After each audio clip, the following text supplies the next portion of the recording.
Yeah, next question. Since you mentioned Kurosawa, I think of the art. I think of the role of the artist in general, and Rashomon, that great film in particular. And it's, I guess, relevant to this conversation we're having about, meaning and interpretation and reality, notwithstanding what we call the kind of impenetrable baggage of a lot of the current cultural studies type theories. It's a discourse that it's a discourse that sometimes promises to be political, but is understood by about 3 to 4 people. Sure, right. That's generally the way it goes. But I think of Rashomon, this idea that there's a single event retold many times from different perspectives, and that event takes on different meaning and different perspectives with every rendering. And maybe it's a good way to understand the use of especially technology in contemporary culture, artistic culture. There's been a lot made about this kind of free-floating interpretation. Benjamin, who you mentioned, I love the fact you mentioned that essay, which is, it's just, you never tire of it.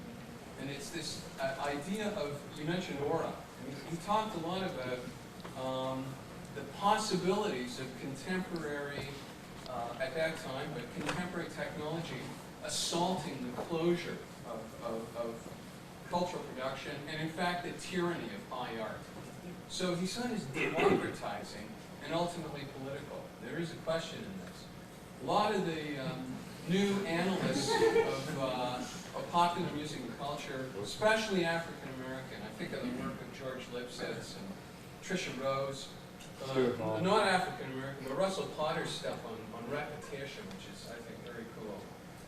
All of them talked about the political dimension, not like a coherent political practice in that way, but that somehow the kind of artistic projects that you've been talking about and some of the artists and theorists that you mentioned are involved in what they see as a political project, but it's about democratizing. It's about the sense of audience as producer and so on.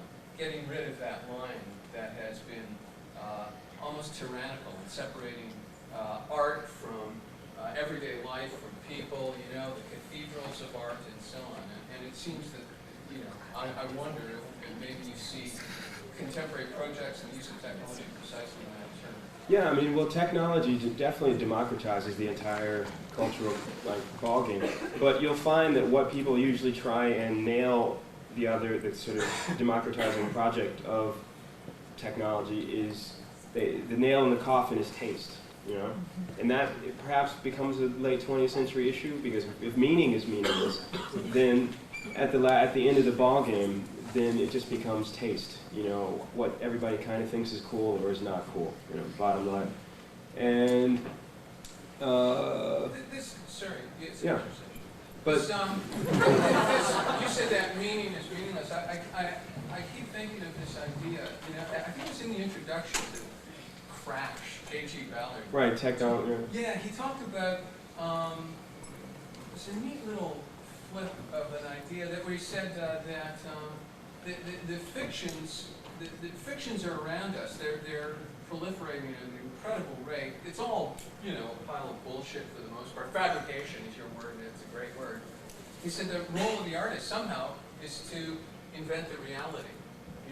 That artists, in his sense, were not involved in part of the fabrication, but in fact the constant commentary, restructuring, challenging, assaulting, that kind of thing. Well, yeah, I think Ballard's really brilliant. That's a great introduction, by the way. It's probably one of the best. To Crash, J.G. Ballard, it's a brilliant story. I think it's set in, Cronenberg did a movie on it based in Canada a while ago. It's a great movie. Well, I like elements of it. It could have been shorter. But in general, I guess I don't want to say meaning is meaningless, because there's definitely a pretty ruthless logic, and I'll reach back in time and sort of splice the tape there. Meaning becomes a series of embedded expectations almost, about what should be what and where the box is and how language or what you're doing fits into the established cultural box of what is art or what is not art or what is real, or whatever. But it just gets to the point where you have to think about how you live in the everyday. I mean, you walk down the street, say for example, one of my favorite things, I just wrote this piece where it's like leaving like a restaurant and being greeted by Miles Davis saying "Think Different," and then Picasso saying "Think Different." Then you turn left and it's like Sean Lennon and Yoko Ono saying "Think Different." In New York, these ads are all over the place. I don't know about up here, but it's this Apple kind of thing of like genius level meta narrative or something. Like if you purchase their product, you have you can upload to the level of these people or something. But it's just kind of at this point in the ballgame, these kind of issues, you just have to deal with the emotional content of what you're doing. I think if you get a kick out of something and take it to the full extent of where you want it to go, then that's perhaps art. And so these are issues that anybody in the late 20th century as a creative individual will be dealing with. And I'm curious as I travel just to see how different artists and writers deal with it, because in a way, every artist has always been involved with the project of building their own world or their own representation. I mean, so it's only in the West that this has become such a difficult problem. Like in India, for example, they have posters that combine religious Hindu motifs with selling hot chocolate on a street, and it's a great sort of painted poster or something. You'll see the posters all over the place, and no one really blinks an eye. But in the U.S. or the West, if something sort of goes out of the sphere of the museum as almost this religious hierarchy about taste and class and caste, then it becomes an issue. But at the end of the day, the narrative will just keep going regardless of whether or not we're in a room arguing about what's real and not. Kids will just get access to stuff as they always do and take it to a different level. I mean, who would have ever thought that kids in the South Bronx would just get turntables and start ultra collage culture, instead of William Burroughs or this kind of artsy downtown New York thing. And it was the most prescient and intriguing art form of the late 20th century. Was born in the ghettos. It wasn't product of academic arguing and finicking back and forth about meanings of real or not real. It was just some kids who got a kick out of doing something. So, what's the next question? But I guess the question I have is like, with DJ culture, especially now, like where you're paying like $10, $15 for a record like every time, and like there's this intense consumerism that goes along with the culture, and I mean that's obviously an element of like this relativistic kind of like hyper-consumerist, hyper-real world that we're dealing with. I don't know. I guess I was wondering if you have any thoughts on that level of it. On the price of access to this culture. Price of access. That's a good point. In fact, yeah, that's a great. I like that phrase, price of access. Yeah, it's a pretty hardcore situation. I mean, I know kids that will save up for months to get a turntable, just as well as I've had nightmare stories of DJs being stalked, just for their vinyl. I have my place got robbed once when I was traveling, and the only thing they stole, I have about 25,000 some odd records, lots of books, artwork at my house.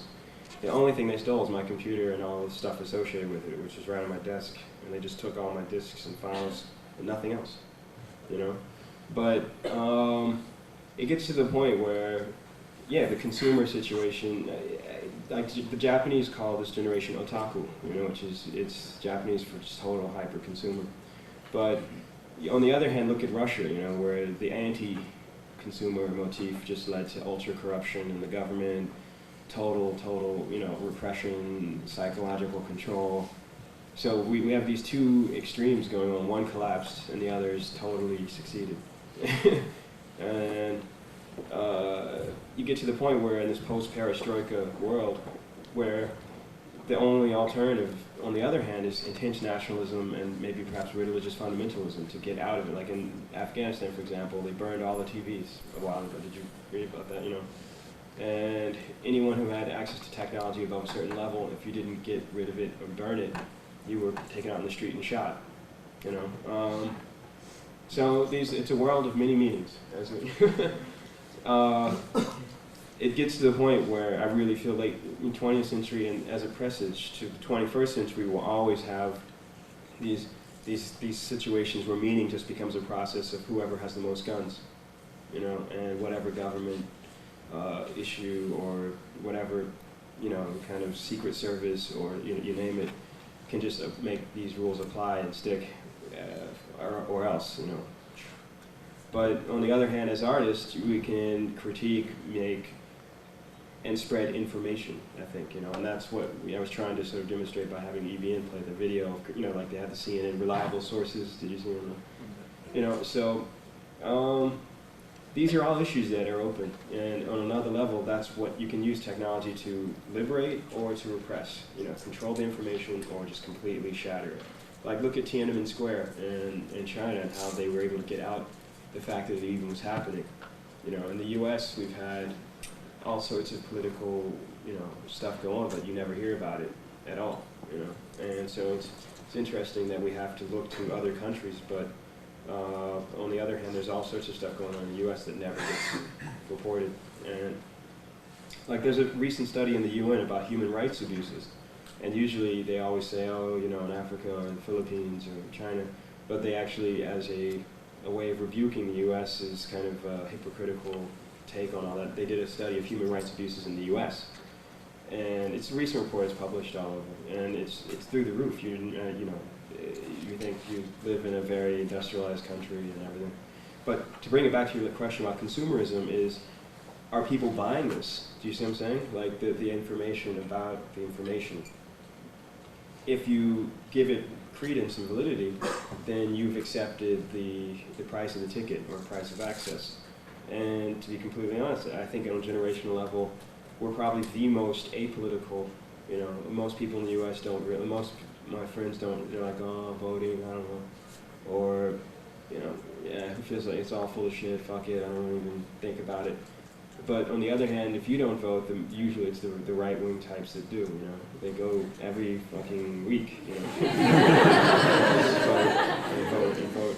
So that's why I think the Republicans are going crazy in the U.S. is because the culture itself has moved way past any notion of is getting a blowjob at work a bad thing, consensual, remember, versus, you know, whether or not the Bible-thumping hypocrites who are all having sex with their interns too, whether or not they can actually get that information out, you know. Like, most of the politicians in the Congress barely even have websites up, but they rushed immediately to get the Star report out, you know, on the internet. Stuff like that. So it's a play over access to the cultural production process. But we have these in our hands, these tools as artists and writers and cultural producers as well. So it's interesting how here we have a point where all the tools are there, but again, the prices of access is so dispersed that no one even, it's just as much you're part of the system as you use the telephone or wear leather shoes that were made in Malaysia, you know, or if you're using paint that was made by peasants in Mexico in the south someplace. It's ruthless logic, really. So it's at this point, most kids are just, hey, I want to play Nintendo, I want to go to McDonald's, I want my new pair of Nikes. You know, what's the next Michael Jordan product endorsed? You know, so is that art? I'm not sure. Yeah. Awesome.